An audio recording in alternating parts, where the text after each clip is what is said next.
No es solo un tema de descarbonización, de cumplir con ciertos acuerdos que hemos firmado a nivel internacional, sino sobre todo porque es una oportunidad de desarrollo económico para el país. Se hace conciencia de que el país tiene que ir saliendo de esa dependencia de los combustibles para poder hacer mucho más eficiente el servicio público en Costa Rica. Por eso hoy quisimos no hacer un foro, sino generar un diálogo y podernos encontrar en los temas en los que podemos encontrarnos. Como diputada de la República es mi responsabilidad entender qué se requiere en el marco jurídico nacional para hacer una transformación exitosa hacia la movilidad eléctrica del transporte público. Tratemos de buscar esos puntos de encuentro, pero sobre todo pasemos de lo técnico, de los documentos y de los planes pilotos a la realidad. En este momento, el potencial que tiene Costa Rica de transformación de su matriz energética solo va a generar beneficios para todos, beneficio para el sector privado, beneficio para los costarricenses, beneficio para la institucionalidad pública. Todos ganan los empresarios, ganan los usuarios, ganan los costarricenses, pero sobre todo gana el ambiente y sobre todo van a ganar nuestros jóvenes, niñas y niñas que van a tener un país diferente y un futuro muchísimo más próspero y con una mejor calidad de vida. Y por lo tanto, electrificar el transporte público es un objetivo estratégico ineludible, pero un objetivo estratégico de alta inteligencia económica, de particular fuerza y potencial en promover la cohesión social y de muy especial significación en lo que puede significar mantener la resiliencia de los distintos tejidos ecológicos, sociales y ambientales. Primero hemos detectado el avanzar con una tarifa integrada de transporte y con pago electrónico. Esto ayudaría sumamente, primero, a tener una transparencia sobre qué es la utilización real del transporte público eléctrico en este caso. Y segundo, a tener también una trazabilidad a las entradas de lo que es obviamente la recaudación por transporte público a través de una tarifa única. Creo que es un tema de decisiones, de hacer, ya estoy totalmente de acuerdo, se ha hablado mucho, se han preparado muchos documentos, es el momento de actuar, de hacer, de implementar, de llevar a la práctica lo que ya conocemos, lo que ya hemos preparado. ¿Necesitamos incentivos? Sí, necesitamos incentivos. ¿Cuáles? Habrá que ver en detalle. ¿Necesitamos penalizar los incumplimientos? Sí, necesitamos penalizar los incumplimientos. ¿Cuáles? ¿Cómo? Habrá que ver el detalle. Y un tema que lo voy a mencionar al final de nuevo es el tema de los subsidios. ¿Necesitamos subsidios en transporte público? Nosotros pensamos que sí. Y en Europa así es como funciona un sistema de transporte público moderno. El tema del financiamiento, que ahí creo que sí está la gran barrera, ¿ya? El tema del financiamiento. No porque no salga a cuenta, no porque no es rentable, sí es rentable. En la gran mayoría de las rutas de Costa Rica, hoy ya es rentable hacer el cambio.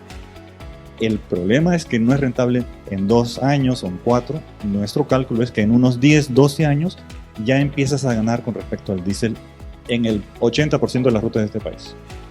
Tenemos que, por ejemplo, en el caso de India, que es un país claramente con bastante diferencia de lo que tiene Costa Rica, una de las opciones para poder comprar o poder adquirir buses eléctricos ha sido consolidar las compras. En vez de que cada autoridad de transporte a nivel de ciudad vaya y compre individualmente sus 30, 40 buses, el país hizo compras de 6,000 buses, de 10,000 buses y las ha ido escalando para obtener mayores beneficios a la hora de reducción de costos de adquisición. Entonces tenemos una pregunta al frente muy compleja. ¿Cómo vamos a atender esa necesidad de infraestructura de carga y de generación eléctrica para poder hacerle frente a eso?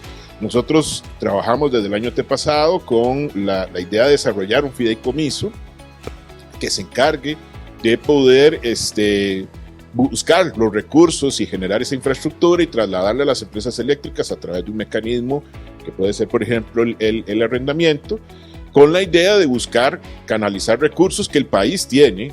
Tenemos 20 billones de colones metidos en los fondos de pensiones nuestros, que podemos canalizarlos hacia estos proyectos a través de los mecanismos financieros idóneos.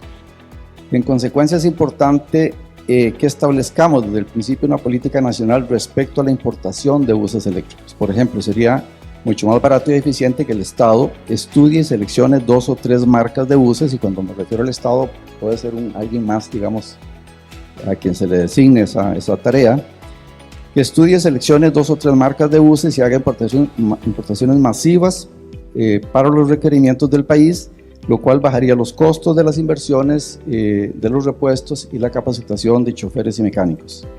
El ICE, por ejemplo, tiene el potencial humano, pienso yo, técnico y administrativo suficiente para garantizar esa operación con el apalancamiento, obviamente, de la banca nacional a través de la banca de desarrollo. En ese sentido, hay un tema que yo sé que es un poco polémico, ¿verdad? Que nosotros desde el ministerio sí hemos hablado del cargo por congestión. Creemos que esa es una forma de obtener recursos que permitirían apalancar la inversión en infraestructura que se debe hacer para carriles exclusivos, para sistemas de control que podrían ser electrónicos, aprovechando las posibilidades que la tecnología nos da.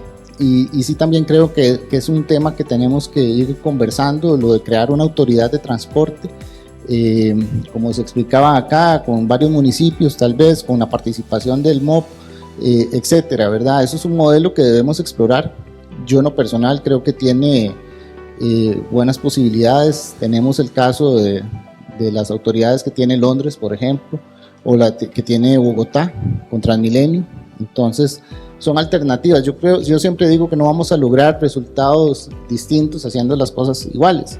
Vamos a requerir apoyos mucho mayores con claridad contractual, que le va a dar certeza a estos nuevos socios estratégicos de participar en este sector y de hacerlo de manera muy activa, proactiva y positiva. Con ello, entonces podemos levantar las barreras de acceso que tenemos actualmente de financiamientos, porque van a ser nuevas fuentes de financiamiento muy interesadas en participar, porque hay certeza jurídica. Para ello, requerimos condiciones mínimas, que actualmente no tenemos. Si nos vamos a meter como país en el tema todo el material eléctrico y todo el equipamiento que se requiera tiene que venir exento de impuestos para poder tener una mejor tarifa para este tipo de recargas. Nosotros tenemos aquí que efectivamente volver a lo que don Stefan Brunner dijo. Tenemos electricidad y somos buenos en eso, y la electricidad genera encadenamiento productivo, tiene un efecto dinamizador en la economía, pero además es un tema que conocemos perfectamente, no hay ningún problema, y esto es un tema que lo podemos dominar. El gobierno ha venido trabajando. Sí, hay mejoras legales y regulatorias que hay que proponer. Yo creo que un proyecto de ley que tiene muchos sentidos, que era un Fondo Nacional de Descarbonización, ahora que hablaban de los pagos de servicios ambientales y lo que se dio en su momento, eso hay que evolucionarlo totalmente, y un Fondo Nacional de Descarbonización sería interesante. Claro, tiene que tener una fuente de financiamiento, que tenemos que tener un impuesto verde.